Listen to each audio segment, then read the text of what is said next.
Yo, what's up with the show? It's JD Tribal Saints. I'm back with another quick video. I'm out here with my homeboy G, and we just wanted to chop it up about a quick subject of why it's so important for young black men to travel internationally.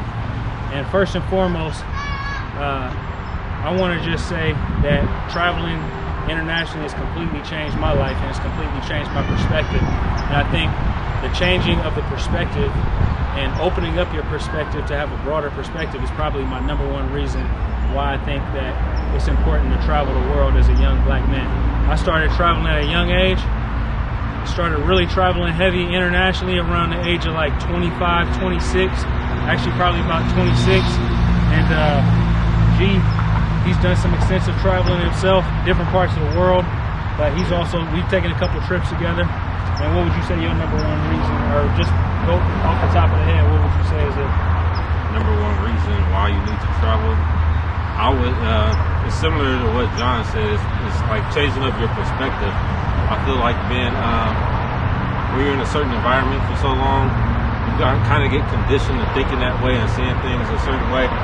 And traveling for me, it kind of opened my eyes up just to seeing the world completely differently. And also, not only just seeing the world, but also just you're going to see other black people too, and kind of see their perspective and how they view the world. And a lot of times it's different than the way we view it here in the U.S. So I feel like that's extremely important as well. And I'll probably say another thing that you're going to notice off the bat, depending on what country you go to, of course, but I've traveled to a bunch of different countries, and the receptiveness of black Americans is definitely something that you'll notice right off the bat. And for the most part, you might feel like an outcast in this society, or you might feel like people don't really fuck with you, or the whole of society doesn't really fuck with you. For the most part, when you go other places, people do fuck with you. And it might be for a bad reason. You might think it's because they see you and they think about hip-hop and basketball or whatever. But at the end of the day, a lot of times people show you a lot of positivity when you're in different countries and different cultures. And it's not always a stereotypical thing. I've been to plenty of places and people just showed me love on the strength. And I feel like when you put that respect out there, when you get someplace, you can get that respect back tenfold, especially when you go to another country where people actually have a real culture. And in real cultures, people tend to lead with respect more than lead with disrespect like they do over here. And know what? Not to interrupt you, but to come from a different angle, sometimes when you're traveling as well, you put your guard down. So whatever guard you might have up in the States, when you travel, you tend to put your guard down because you're not thinking about everything that's going on in the States or whatever type of, prejudice you might feel or whatever the case might be. Yeah. When you're international, a lot of times you could just be more free just off the strength that you in a different place. You're not thinking about all the things that's going on back home.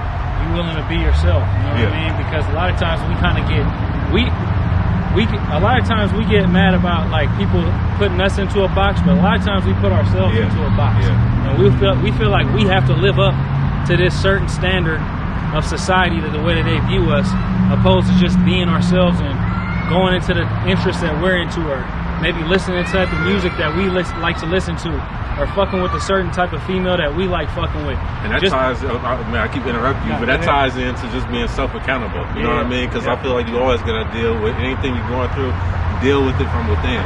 And sometimes that might mean putting yourself in a different environment. That's still a way of dealing with whatever you're feeling intrinsically, and not really putting anything on the external. What countries did you think? Which one? You don't have to name all the countries you went to, but what would you say is like the top 3 places that you've been? Well, let me see. I think international, I've only been in like 5 countries, 5 or 6. But the top places I've been to is Japan for sure. We went to Japan. The first time I ever went to Japan was with G. We went like 3 or 4 times. Yeah, we went like 3 or 4 times together. The first time I went to Japan with G, and after the first trip, that shit was cracking so hard. I was like, man, I don't care what I have to do. I'm moving to Japan somehow, some way. I don't care how I got to get out here. I'm finna start me a business out here. I'm finna move to Japan. It took me a minute, but I ended up getting out there. But go ahead. Yeah, you got turned down in Japan. For real. Japan, and I would say I had a lot of fun in Germany. I went in the winter, which was cool. It was cold. I wish I would have gone in the summer, but even in the winter, I had a lot of fun in Germany. And I'd probably say, those are the top 2. London was cool too, but I wouldn't put that in my top. I'd say Germany and Japan. Yeah. For me, I would definitely put Japan in there. I would probably put Japan, Taiwan. Taiwan was fun. Me and him went to Taiwan once, but we stayed so short. I had to go back and see what it was really all about. I had a great time in Taiwan. And then I would probably say Brazil. It's probably actually I'll probably say Japan and Brazil number one and two. Japan being number one, Brazil being number two, and then I'll probably say Taiwan. And then out of all the places I've been in Europe, I would probably say Germany. I had a good. I went to Berlin because you had went to Berlin, so I went to Berlin just on, and I've been to Frankfurt too. Frankfurt was cool, so I had a good time in both places. In both places, I really didn't do too much socializing and mixing and mingling. I just had a good time going around the city, just sightseeing. That's the best way to travel. And kind of just walking around and checking the scenery out. But on another note, I want to dive into something else that people definitely like to travel for, and that's women. And another thing in terms of traveling as a black man from America, in terms of dealing with women, you're going to get love every single place you go. And I'm not saying, and this is coming from, like, I'm somebody who, I always got love from women in America too, so I'm not coming at a place where I just wasn't getting no love from females out here, but it's just like to the extreme, you know what I mean? When I first went to Japan, it wasn't even the fact that it was like I was getting just crazy amounts of love from Japanese, from women in Japan, but it's like the way that the women was treating you over there was just like something I had never experienced before. And it's like, at the time I was in a relationship when I went to Japan, and the girl who I was in a relationship with was a dime out here, but I went to Japan, and the way I was getting treated out there just turned me out so hard that, like, it just completely ruined my relationship out here, to be completely honest with you. It completely ruined my relationship. I was like, man, I can't even deal with. And now, at the time, I didn't really have as high standards in terms of the way that I felt like I needed to be treated in terms of a relationship. And I would never even deal with, I was young, I was like 25 years old. That's the most important thing about traveling international. And once you get that perspective of dealing with an international woman, like, man, it's different. The treatment is a little bit different. And I'm not gonna say which one is good or bad, which one is better. It's not even about that. It's just different. And I feel like it's something that I made a video about dating internationally versus dating in the States.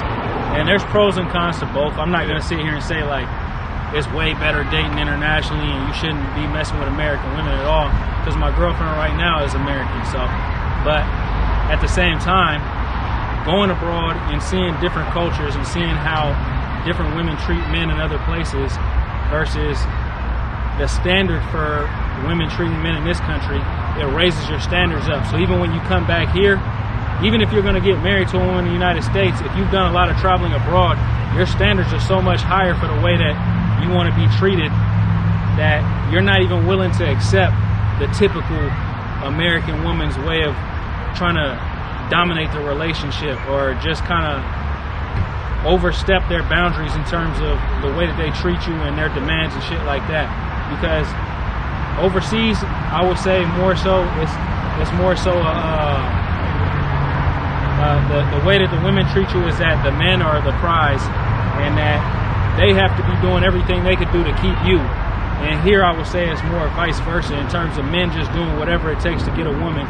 And a lot of times these women aren't even worth doing anything. They're not even worth going out of your way to dealing with out here. It's like, why would I go out of my way to try to win the affection of a woman who'd have slept with like 75 to 100 dudes? Because to keep it 100 with you, a lot of these American women, your girlfriend maybe, she might have slept with up to 100 dudes. Because you got to put it like this. A lot of these women can get sex whenever they want. So if they can get sex whenever they want, let's just say on average they're going out every weekend and hooking up with a dude. Or let's be conservatively, once a month.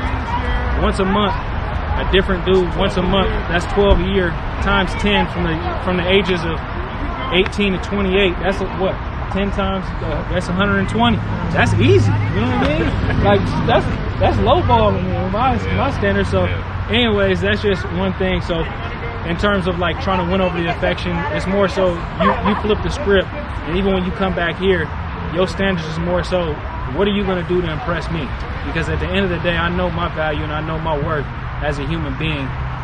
what are you going to do to impress me? And I feel like that's one thing as far as the dating abroad that has kind of helped me out in terms of getting out of this American mindset, something you was touching on earlier, and kind of having a more broader mindset. Because at the end of the day, if I want to, I can still bounce out the country and go live someplace else. You know what I mean? We all have that option. Right now it's a little bit difficult with the COVID-19 and shit, but eventually we'll all get back to that point where we can bounce out. Yeah, I mean, and that's definitely I'm not gonna say it's your field of expertise, but I haven't actually traveled enough to actually like have a relationship with a woman, but definitely I could just tell just in the engagements that I have had, it's definitely different and something I would say you should experience. And I've had plenty of relationships with women overseas, and I actually want to make another video on this next, on my tips in terms of traveling overseas. The best way to kind of maneuver on getting overseas is just like, first and foremost, whenever you get someplace, you want to meet a cool chick off the top, and then once you meet a cool chick off the top, she basically essentially becomes your tour guide, becomes your translator, helps you out with anything. TV? What's that? Are you on TV? No, we ain't on TV. We're doing a YouTube video.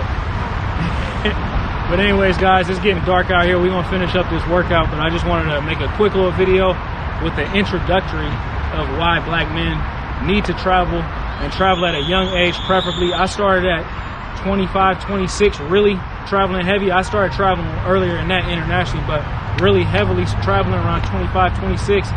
But I wish I would have started around 18 years old. I honestly wish I would have skipped college and taken the money that I took out in loans and just traveled the world instead of going to college and wasting my time with that educational system. But it's never too late though either. Never too late. So definitely even if you're 35, 40 years old, that's another thing, is that if you're 40 years old, you're still gonna get love, and it's still gonna be a great experience, even if you're older than that.